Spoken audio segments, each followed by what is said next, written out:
देखिए, मैं मानता हूँ कि इस पर निर्णय काफ़ी पहले हो चुका था, और अब जो नेचर देख रहे हैं ना इस वायरस के का और म्यूटेशन का, उसके बाद मुझको लगता है ये बेहद ही स्वागत योग्य पहल है। लेकिन इसमें इसको इवेंट बना के ना रखा जाए, एक तमाशा, मतलब पेनिट्रेशन मैक्सिमम हो और मैक्सिमम कवरेज हो, क्योंकि हमने तय किया था कि 31 दिसंबर तक सब एलिजिबल लोगों को जो पहले वाले क्राइटेरिया में थे उनको दे दिया जाएगा। वो भी हासिल नहीं किया हमने मुकाम, वो लक्ष्य। इसलिए मैं समझता हूं कि अभी सरकार और सरकारों की, राज्य सरकारों की भी प्राथमिकता ये होनी चाहिए कि वैक्सीनेशन का पेनिट्रेशन जितना वाइड और कवर हो सके, वो एकमात्र सुरक्षा कवच है। सर, कोरोना के अलावा जो राजनीतिक कुछ मुद्दे हैं, उत्तर प्रदेश चुनावों से लेकर के, उत्तर प्रदेश चुनाव 403 विधानसभा सीटें हैं, 80 लोकसभा सीट वहां से आती है, इसीलिए राजनीतिक दलों का फोकस होता है। और भारतीय जनता पार्टी की सरकार है और उनको अपनी सत्ता वहां पर बचाए रखना एक बड़ी चुनौती है।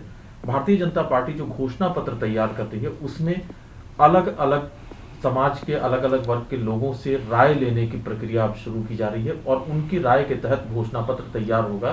क्या कहेंगे? देखिए, बिल्कुल उनकी राय के तहत ही हो, और ये जो नफरत और घृणा परोस रहे हैं ना, उस पर लगाम लगा लें।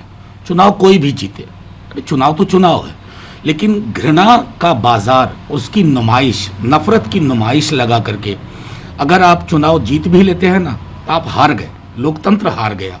कोशिश यही हो, रोजगार पे बात हो, स्वास्थ्य संरचना पे बात हो, क्यों नहीं होती है बात?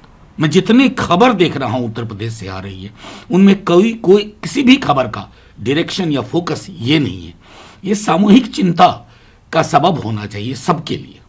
सर, मेरठ के दौरे पर थे, वहां पर उन्होंने स्पोर्ट्स यूनिवर्सिटी का उद्घाटन किया और उस दौरान उन्होंने जो बातें की, उन्होंने कहा कि पहले की सरकारों में अपराधी फ्री घूमते थे, वो अलग खेल खेलते थे, लेकिन योगी सरकार आने के बाद यहाँ पर अपराधियों के साथ जेल जेल खेला जा रहा है। देखिए, मैं समझता हूँ पॉलिटिकल रिटॉरिक है। अरे ऐसा क्यों, कैसे कर सकते हैं आप कि आपसे पहले शून्य था, आपके बाद अंधेरा होगा? अरे आपके पहले भी रोशनी भी थी, थोड़ा अंधेरा भी था, आपके दौर में भी अंधेरा भी है।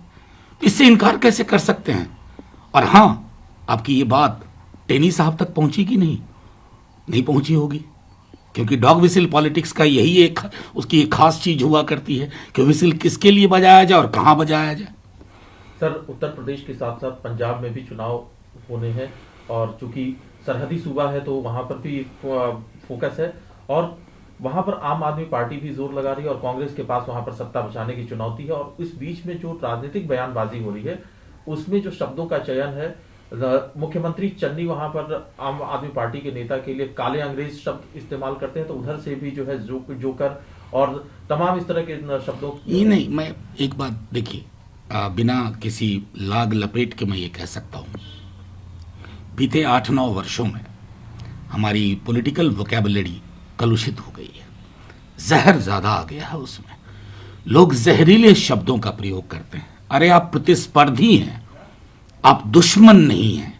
दुश्मनी की जुबान सबको दीमक की तरह चाट जाएगी। लेकिन क्या है ना कि आजकल ताली भी बज जाती है ऐसी चीजों पर, और लोग ये नहीं समझते हैं कि ये जो समकालीन लोग ताली बजा रहे हैं ना, वो आपका भला नहीं कर रहे हैं, लोकतंत्र का भला नहीं कर रहे हैं। सर, इन तमाम चुनावी वादों में फ्री बिजली या अलग अलग जो वादे किए जाते हैं, केजरीवाल जी का दावा है कि फ्री बिजली जो है ये गॉड गिफ्टेड है आम आदमी पार्टी को, कि वही दे सकती है, उन्हीं की सरकार दे सकती है और वही इस चीज को मैनेज भी करती है। देखिए, ये जो अहंग है ना, आत्म केंद्रित राजनीति, आत्ममुग्धता, कि मेरे सिवा कोई नहीं, मैं ही मैं मेरा मुझको, ये उचित नहीं है। मैं मतलब जाहिर है कि मैं दूसरे दल से हूं, लेकिन ये मैं आग्रह करूंगा, आपसे पहले भी लोग थे और आपके दौरान क्या चीजें दिल्ली में हुई और क्या नहीं हुई ये भी लोगों के सामने स्पष्ट है, तो जाहिर तौर पर इससे बचना चाहिए। सर, लड़कियों की उम्र की आयु सीमा तय करने के लिए जो 21 साल सरकार का प्रपोजल है बिल में, उसके लिए जो संसदीय समिति बनाई गई है 31 लोगों की संसदीय समिति सांसदों की, उसमें सिर्फ एक महिला सांसद है, सुष्मिता देव। हालांकि उन्होंने इंश्योर किया है कि वो अकेले ही सबकी आवाज नहीं। देखिए, ये कई लोग ये खबर चला रहे हैं, ये संसदीय समिति ये जो है, ये संसदीय समिति पहले से बनी हुई थी। ये हमारे लिए ये सोचने का विषय है कि क्यों लोगों ने ऑप्ट नहीं किया, इस समिति को, इसके पास ये मसला अभी आया है, तो जाहिर तौर पे ये नहीं कह सकते हैं कि स्टैंडिंग कमेटी बनी ही है ऐसी स्क्यूड, नहीं, ऐसा नहीं है। मैं समझता हूं कभी भी जो लोग भी इसके हेल्म ऑफ द अफेयर्स में रहते हैं वो इस पर पुनर्विचार कर सकते हैं, और जब स्टैंडिंग कमेटी करती है तो वो उसमें डिपोजिशंस भी लेती है, कई लोग आएंगे, कई संगठन आएंगे। सर, एक मुद्दा गलवा हुआ है, राहुल गांधी ने ट्वीट भी किया, क्योंकि चीन की तरफ से कुछ ऐसी तस्वीरें और वीडियो जारी किए गए थे जिसमें कि कहा गया था, दावा किया गया था कि ये गलवान घाटी में चीन का झंडा लगाया गया है। राहुल गांधी ने सवाल उठाया और मोदी सरकार की नीतियों पर भी। देखिए, सीधी सी बात है, चाइना के बरक्स हमारी नीति ढुलमुल होती जा रही है।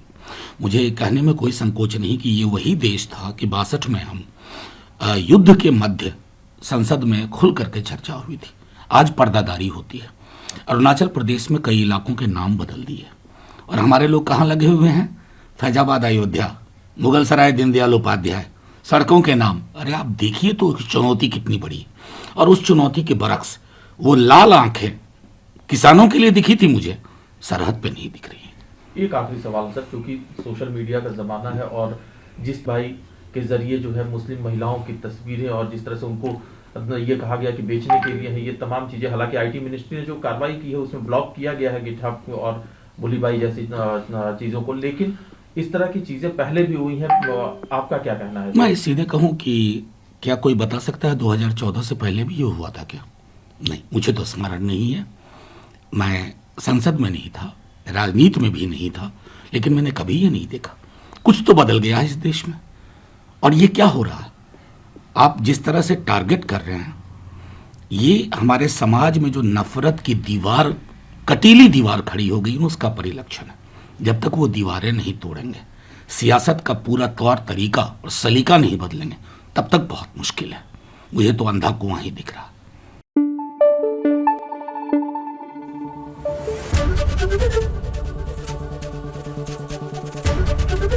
एबीपी न्यूज आपको रखे आगे।